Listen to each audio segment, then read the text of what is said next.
I dreamed that, or did that really happen? And I think it really happened. That really happened. That really happened. Here we go. There are good games, and then there are great games. And that is what we saw last night. The Ravens topped the Browns 47-42 in a truly wild finish last night. Cleveland was down 14 points in the fourth quarter, but steamrolled back to take a 1-point lead. Meanwhile, Lamar Jackson had to leave the game with cramps for almost 2 whole drives, but from backup, Trace McSorley went down. Lamar came back out of the locker room to throw the go-ahead touchdown on a 4th and 5 conversion right after the 2-minute warning. Baker Mayfield would then tie the game with a minute to go. Justin Tucker kicked a 55-yard field goal with just 2 seconds remaining to give the Ravens the lead for good. It was wild. It had everything. It had the drama. Shannon, was this the game of the year? Skip, I don't know about the game of the year, but it was the greatest fourth quarter and the greatest 5-6 minutes of a ball game that I've seen in a very, very long time. And given what Lamar Jackson did, so Skip, if you want to say because of what Lamar did, being in the locker room for those final almost 2 drives and coming back cold, Skip, he didn't come back at the start of the drive. He came back on 4th and 5. 4th and 5. So if you want to say, Skip, so no, okay, with that being the storyline, yes, it was the game of the year. Considering what Lamar Jackson did going into the locker room, and if you want to say he had a Paul Pierce or a Willis Reed moment, whatever you want to say, given the I'll go Willis Reed because Paul Pierce was a little phony to me. The wheelchair moment, yeah, let's not do that. Given what he had to do in that moment, Skip, it was unbelievable. 35 points in the fourth quarter alone. And whatever Lamar was doing, Baker's like, nah, I'm not going to be outdone tonight. And Baker just kept coming back and coming back and coming back. And you look at, and Cleveland's got to be thinking to themselves, Skip, hold on, bro.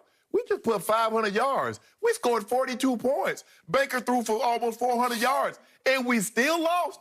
Yeah, because the heroics of Lamar Jackson. Skip, neither defense could stop the other, the opposing team's offense. And I'm surprised at the way Cleveland's defense approached Lamar Jackson. Skip, they just kept letting him get out of contain. And it was the exact same thing, Skip. I think it was a Sunday night about 2 weeks ago. We saw the Oakland Raiders blitz. They let Mahomes get to the right side. And the one thing you don't want to have happen is let a quarterback get to his dominant arm. Yep. He's a right-handed quarterback, so if you blitz him, make him go left, you don't let him get outside because now you're at his mercy. Mahomes did the same thing. He got outside, he bought time, found Travis Kelce for a touchdown. And what did? They blitz up the middle. They let Lamar get to his dominant hand. He gets outside. He finds Hollywood Brown, who had just dropped a pass earlier on 3rd down. Skip, unknown what might have been the play of this game that's not being talked about was the 3rd down completion to Willie Snead by Trace McSorley. It was big. Because it gave Lamar Jackson, because I'm not sure John Harbaugh's going to go for it. Good point. I don't think he's going to go for it in that situation, Skip. I think he's going to punt it and probably have to trust his defense. But that gave Lamar an opportunity to come back into the ball game, Skip, the back and forth. Cleveland had 19 more plays. They possessed the ball 3 more minutes of time of possession.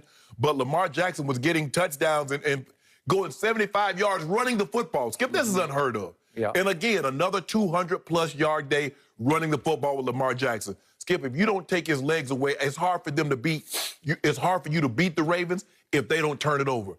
But Skip, if Lamar Jackson could ever get his arm, I'm not saying 85, 90%. If he could just get his arm to 65, 70% of his legs, he's going to be in the MVP conversation every single year. And he can do it because I think we're going to talk about Josh Allen, Skip. Josh Allen completion percentage is 16 points higher than what it was his rookie season. It's 10 points higher than what it was last year. So this is something Lamar can, now he's going to have to prove his mechanic because he missed 2 throws, Skip. You can't miss those throws. You got to have them. But last night, Lamar Jackson showed you something. Baker showed you something. But it was just Lamar's time to just upstage Baker in a big moment. All great points by you.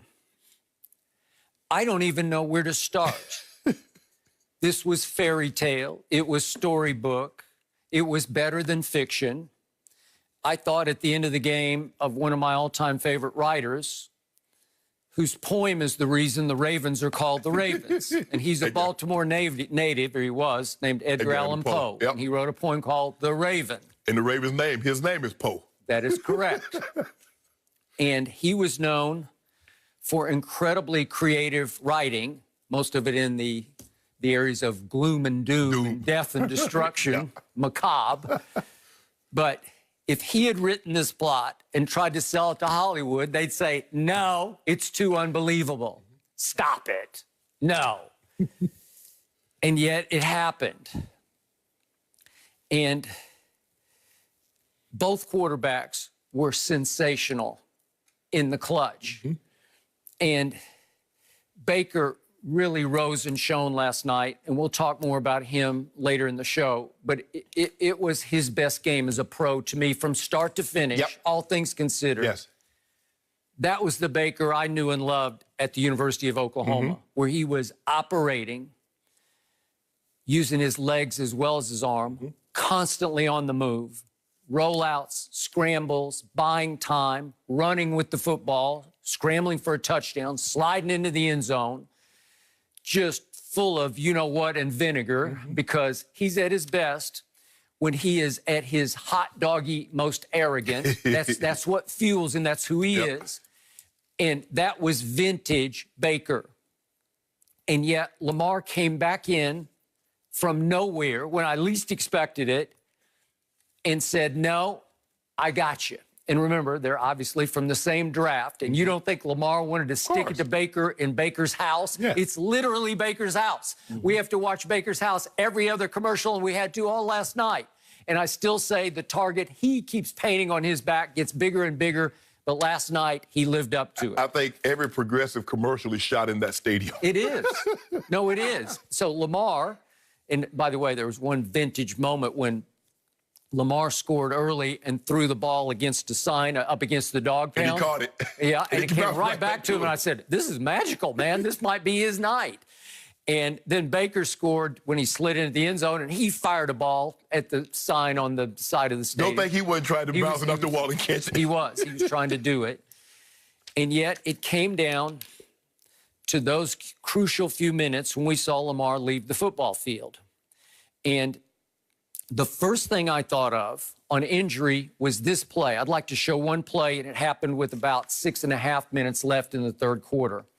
And this is where I thought Lamar went a little over the edge. I know the play you're talking about. And he took off running, and you got to slide or you're not going to last in this league.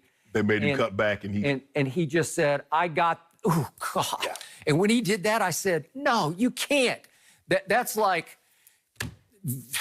That's RG3 revisited kind of a play. God bless him. Skip, it's always that play because you see that guy that's making you cut back, but he's making you cut back into traffic because this guy's coming with cruise intention. And I don't know if he really saw him. He did not, and he got rocked. Yeah. So Jamison Hensley, who covers for ESPN.com, the Ravens, does a great job. He wrote in his piece today that Lamar, and remember, he did have he caught COVID. You know, he had to go through a COVID bout, and they reported last night on the telecast that he slept for 10 straight days. So he got rocked by the virus. Right. He wasn't asymptomatic. He had symptoms. He definitely did. Jamison Hensley writes that Lamar began experiencing cramps in his right arm with 5 minutes left in the third quarter. Well, that would be about a minute and a half after that play. Right. Well, was it from that? Was it some kind of spinal type where you're getting shooting pains down your arm? Is it some kind of stinger type situation? I don't know. Right. So that was my first thought. When he went to the locker room, I thought, uh-oh, did he get hurt on that play? Right. Then they reported cramps, and Jamison Hensley goes on to write that he began experiencing cramps in both legs. Well, you can tell the way he was running, Skip. He was running stiff-legged. A little gingerly? Yeah. Okay, now back to you. You played this game at the highest level. You're in the Pro Football Hall of Fame. From my experience covering the game, it is very rare to suffer cramps when the temperature at game time is 34 and the wind chill is 23 because it's so cold you don't sweat nearly as much as usual. But here's the thing, Skip, and I had a problem. I had this very problems with cramp because I didn't like drinking water. I didn't like anything in my stomach. That's a problem. And here's the thing, Skip. Also, your body is working, although you don't see the perspiration, your body is working extra hard to keep you warm. So you're burning more energy than you think, and now you exacerbate the problem by not drinking water. And so I believe that's what happened with Lamar, the very thing that would happen with me. And my trainer, Steve Antonopoulos, say, Sharpie, I know you don't want drink but you got to drink, because I had problems in the cramp, and I couldn't understand. The very same thing you said, Skip. I'm like, man, it's 20 degrees, it's 30 degrees. Why am I cramping? But it was because I wasn't drinking water, and my body was working extra hard to keep me warm. And obviously, Lamar was working extra hard because he'd already run for a Monday night football record of 124 yards rushing. Correct. So, to me, you rarely see cramps. If it's hot weather, if it's at Miami in December, you see guys all over the field, and they're down from the cramps because you know, and I definitely know from the many marathons I ran, when you cramp, you cramp. It's over. It is over. And for those of you who even in bed at night, if you ever get locked up where your calf locks up, you think you're going to die for a second. That's why players go down and you think, oh, he's hurt. Oh, it's just a cramp. Thank God for that. That's what they say, Skip. It's just a cramp, but I cramp like that. You're talking about like worse than what Lamar had, Skip. In training camp, it was hot, 100 degrees, and I always wore sleeves. Yep. But my body locked up. And it took 5.5 bags of IV. Okay. All right. So dropped 13 pounds in a practice. Okay. So I did not see Lamar go down with the cramp, I didn't either. right?